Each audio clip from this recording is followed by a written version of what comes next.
the hostess at La Maison D'Or led me to my usual private table, hidden behind an elegant partition. I could hear my family's voices from the main dining area, celebrating my younger sister's medical school graduation. An invitation I never received. Your usual champagne, Miss Peterson? Thomas, my personal waiter, asked quietly. Yes, and keep an eye on table 12. That's my family. I smoothed my black designer dress, a stark contrast to the simple clothes they were used to seeing me in. They don't know I'm here. I didn't plan to crash their celebration. But after buying La Maison D'Or 6 months ago, I made it a habit to personally oversee the restaurant during peak hours. Thursday nights were usually quiet until I saw my family's name in the reservation book. 5 years ago, I walked away from my family's expectations. They wanted me to be a doctor like my sister Kate or a lawyer like my brother Michael. Instead, I chose hospitality management, a decision that made me a pariah at family gatherings. What do you mean you want to work in restaurants? Mom had screamed. We didn't pay for your business degree so you could become a waitress. They never understood that I saw beyond just serving food. I saw an empire waiting to be built. From my hidden spot, I could hear their conversation clearly. To Kate. Dad's voice boomed, following in her father's footsteps. Unlike some people. Robert. Mom's voice carried that familiar disappointed tone. Let's not discuss Alexandra tonight. This is Kate's evening. My hand tightened around the champagne flute. 5 years of hard work building my restaurant group from one failing diner to 30 upscale establishments across the country, and they still thought I was a failure. Did you hear about her latest venture? Michael chimed in. She's managing some small cafe downtown. Thompson told me at the club. I smiled. That small cafe was actually a test kitchen for my newest restaurant concept, one that had already attracted interest from investors worldwide. The sommelier approached my table looking nervous. Miss Peterson, we have a situation. Your father's party is complaining about the wine selection. What's wrong with it? Mr. Peterson is insisting on a 1982 Bordeaux we don't have in stock. He's becoming quite vocal. I could hear Dad's rising voice. This is ridiculous. I've been coming here for 20 years. The old owner always kept it for me. Let me handle it, I said, standing up. It was time anyway. The restaurant's executive team would be arriving soon for our monthly meeting. As I approached their table, Mom saw me first. Her face went through several expressions. Surprise, embarrassment, and finally, contempt. Alexandra, she said coldly, this is a private family celebration. You don't belong here. Actually, I started, but was interrupted by the arrival of George Hamilton, Dad's company director, and several other executives I recognized from Peterson Medical Group. Miss Peterson, George exclaimed warmly. I didn't know you'd be here tonight. I hope everything is to your satisfaction. Your staff has been exceptional as always. Dad's wine glass stopped halfway to his mouth. Your staff. Oh, George looked confused, glancing between me and my family. I thought they knew. After all, La Maison D'Or is the crown jewel of your restaurant group, isn't it? The silence that fell over the table was deafening. Kate's graduation cake sat forgotten as every head turned toward me. Alexandra. Dad's voice was dangerously quiet. What is he talking about? Before I could answer, Thomas appeared with an aged bottle. Miss Peterson, we found a 1982 Bordeaux in your private collection. Would you like us to serve it? Mom's face had gone pale. Michael was frantically Googling on his phone. Dad looked like he'd seen a ghost. Yes, I said calmly, taking my place at the head of the table. I think we all need a drink for this conversation.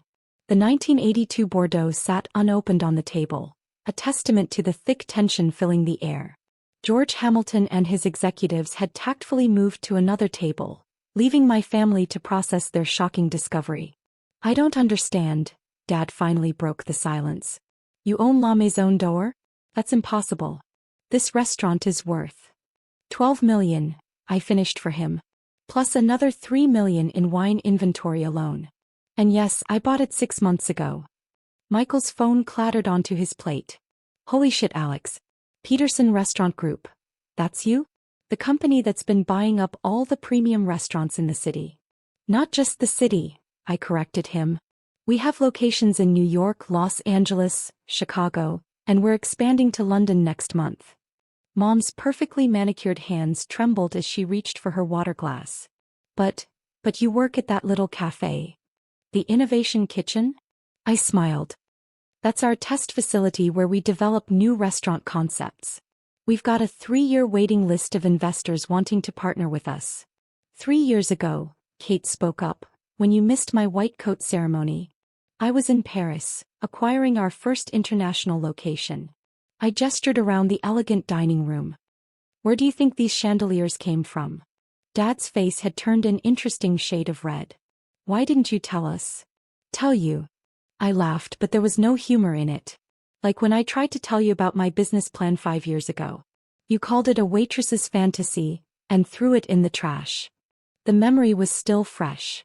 My carefully prepared presentation, market analysis, and financial projections, all dismissed without a single glance. But that's different, Mom protested.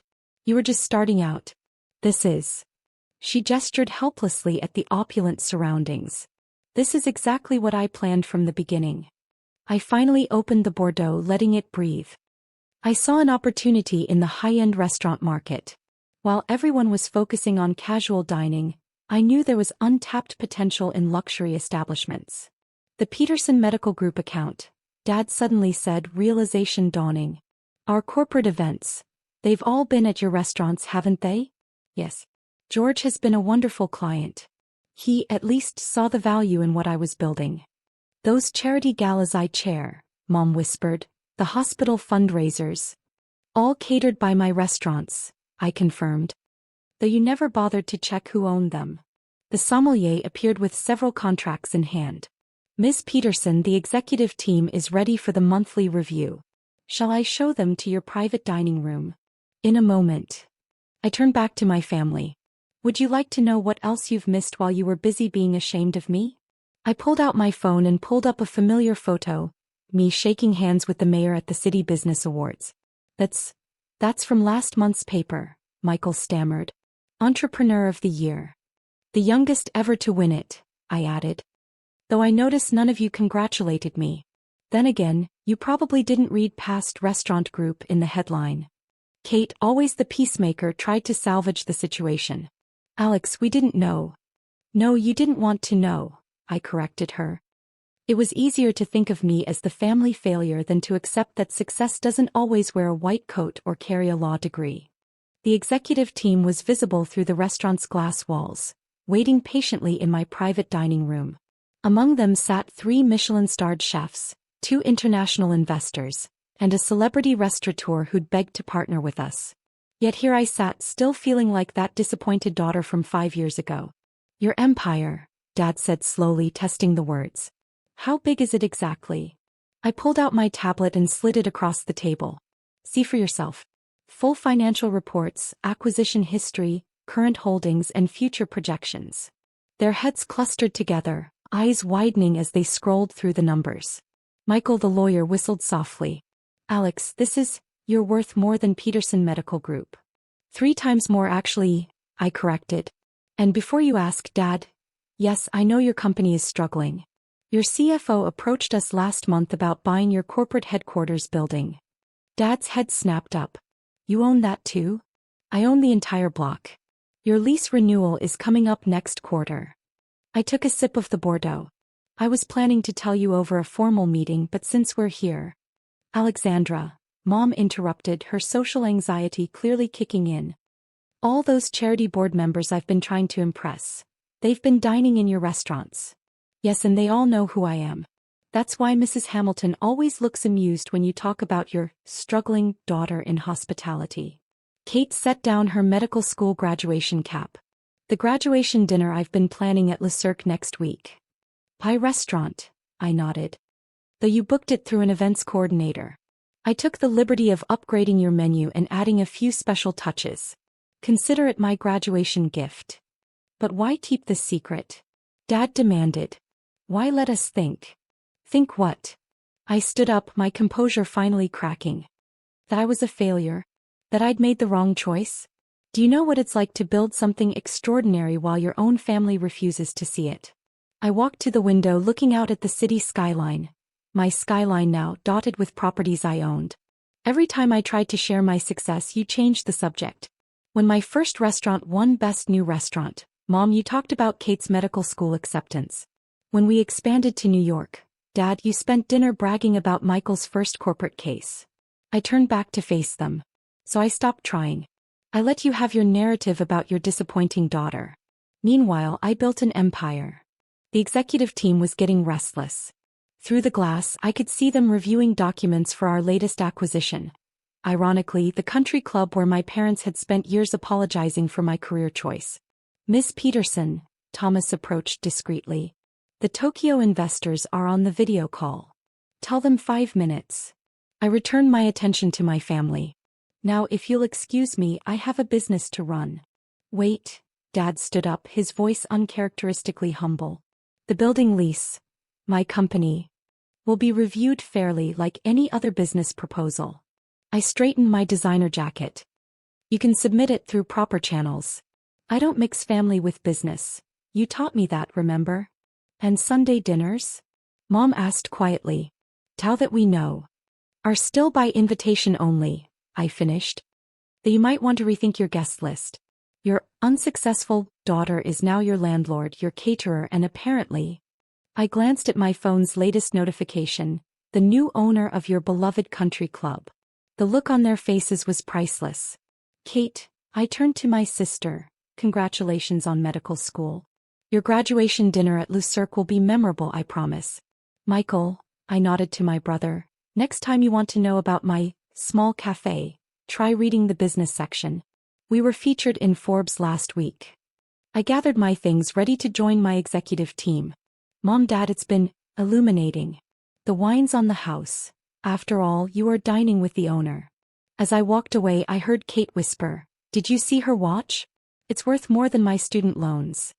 And her shoes, Mom added faintly, are those the limited edition? Never mind that, Dad cut in. Did you see the revenue projections? Our company's annual budget is her monthly marketing spend. I smiled, entering my private dining room where real business awaited. Success, I'd learned, doesn't need family approval to grow. Sometimes it just needs to be served cold like revenge, or like a perfectly chilled 1982 Bordeaux. Sorry for the delay, I addressed my executive team. Family matters. Now about our Asian expansion. Through the glass, I could see my family still sitting there, their celebration forgotten, their world shifted. Sometimes the best revenge isn't proving people wrong. It's succeeding so spectacularly that they're forced to face exactly what they missed. Miss Peterson, my assistant interrupted. The London property papers just arrived for signing. I took the pen, ready to add another jewel to my crown. Let them watch. Let them wonder. Let them finally see what they'd refused to see for 5 years. After all, success tastes sweetest when served at your own table.